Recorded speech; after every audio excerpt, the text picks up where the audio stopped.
Cupra reckons the Born is the sort of thing we'll all be buying when it comes to practical yet fun hot hatches in the future. But should you? I mean, is petrol power, is the Polo GTI still the more fun offering? Only one way to find out. This Polo GTI no longer feels like it's in the shadow of its bigger brother, the Golf GTI. You've got a very nice composed car, good ride, nice reactive turbocharged 2-litre engine, now with 207 horsepower and, more importantly, 236 pound-foot of torque. So it's got loads and loads of punch. And with this car's automatic gearbox, it feels so effortlessly quick and so easy to drive enthusiastically. You've still got the same things you get in a Golf GTI. Steering that just doesn't communicate with you particularly energetically. When you put some weight into the front of the car, there is a little bit of feel, but you're not communicating with a car like you are in, say, a Honda Civic Type R or something a little bit more extreme. The payoff of that is this car is so easy to drive in all circumstances. Now we're on a British B road, it's bumpy, it's lumpy, and this thing rides really nicely. And the car has adjustable suspension, which means you can switch from a softer mode or into a sportier mode where it tenses the car up, so you've got adjustability there as well. So overall, this remains a very, very broadly talented machine. And that's the point of hot hatches like this, aren't they? That's why they sell so well in the United Kingdom. And it's also because when you click them down into their different modes, they're quick. Good amounts of grip. You can put your foot down as you come out of bends and the car pulls you out. You can still play with it. You can still enjoy the grip and that front end in particular, all while knowing that there's space in the back for the kids and the shopping and whatever else you want to throw into this car. So it is really a polished version of what was already a polished product, a great all-rounder. Let's see what the future feels like to drive. With 310 Newton meters produced by this car's rear-wheel drive setup, it's got power to the back wheels from the battery that's located underneath me. Well, this thing has way more torque and therefore way more muscle than that Polo, but it has a little bit less power. It has 204 horsepower, it's only 3 horsepower less, but also it weighs half a ton more than the Polo. And this thing does 0 to 62 miles per hour in just over 7 seconds. That Polo is just under 7 seconds. So they're pretty close on paper. On the same twisty road, I must say, this Cupra Born doesn't half handle well. It's because the weight is so low in the structure that even though they weigh quite a lot, the car is super composed and just goes round bends really flat. You can start to feel, as you tip a car in, you can feel the weight moving low in the car and it just starts to move underneath you, but in a very controlled and consistent way. And when it comes to range, Cupra claims 268 miles. And actually, when you enjoy the performance of the car, the range doesn't just disappear immediately.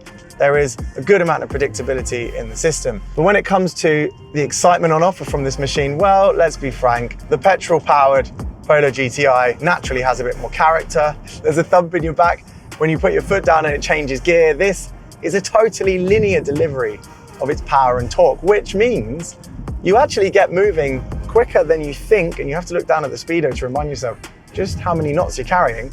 But at the same time, it does mean it's slightly less exciting. Where this car really feels sporting is through the bends. But even then, you haven't got tons and tons of brake pedal feel, and it's all a bit fluffy, doesn't really communicate much with you.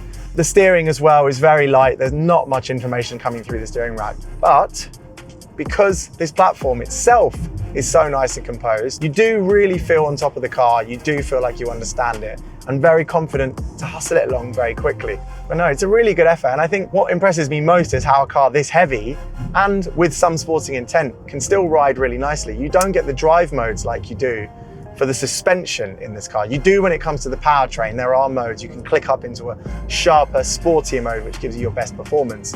Obviously takes some range away as well, but you don't get that with the suspension. It's always in one setting. And it actually, well, it feels okay. It doesn't ride bad at all. In fact, the road we're on now is really rough and really horrible, and it's just soaking it up nicely. We're on the smaller wheels as well in this specification of car, so it's the better riding car, of course. And that has paid dividends today on these rubbish B roads. Great bends, terrible, terrible surface. All right, so that's the on-road stuff, but I think this interior deserves a closer inspection. Come around the other side.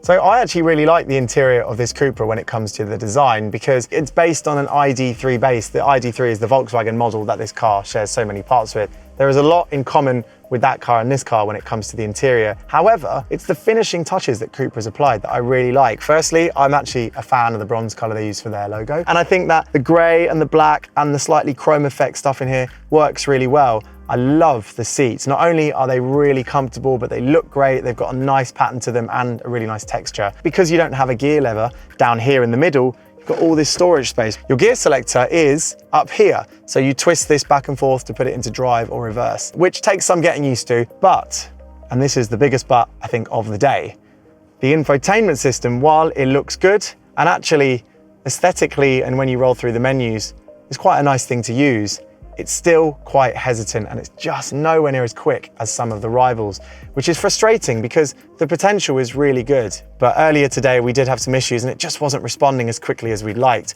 I'm still not a fan though of these touch sensitive heater controls, and the same with the fan system. You have to go into a menu to adjust the climate control settings. Loads of people have spoken about how much they're not into that kind of stuff, and I'm certainly part of that group. I just find it frustrating. You get used to it, but not ideal. So overall, there are a lot of things I like about this interior, but there are still a few niggles I think that need addressing. The GTI, however, well, let's take a closer look.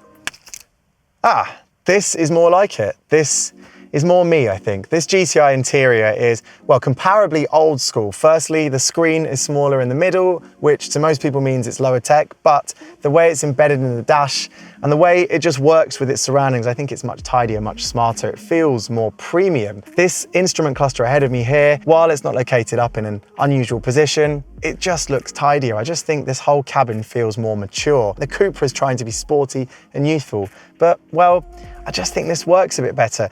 The fit and finish and everything is comparable. Maybe the Cupra has it beat for interesting materials. Certainly it has it beat for the colors. But when it comes to things like actually having a separate screen down here to control your heating, it's still a slidey one, so it's not perfect. And you still have to use these annoying touch sensitive buttons here and also on the steering wheel, but at least they are buttons and you can access them without spending 10 minutes staring at the infotainment screen. Admittedly, this car is the smaller car overall, so there's less room in the back and it's got a smaller boot. But when it comes to the stuff up front and the stuff you interact with, the buttons and the touch screens, this is the one I'd rather use every day. So you won't be surprised to hear that. I think this remains the all-round class champ, and certainly in this pairing, it's the one I'd go for if I wanted to have fun and practicality every single day. However, I must say, for a first go at a proper EV hot hatch, this thing is really, really good. I actually think the potential for these is enormous because they handle so nicely. But yeah, I think I'd rather be taking this one home today. Although I do wish it looked a bit more like that one, don't you? A bit boring. Anyway, hope you like this video. Thanks for watching. Don't forget to click that like button and of course hit the subscribe button if you haven't already signed up to our channel. We have so much more cool content in the pipeline. See you soon.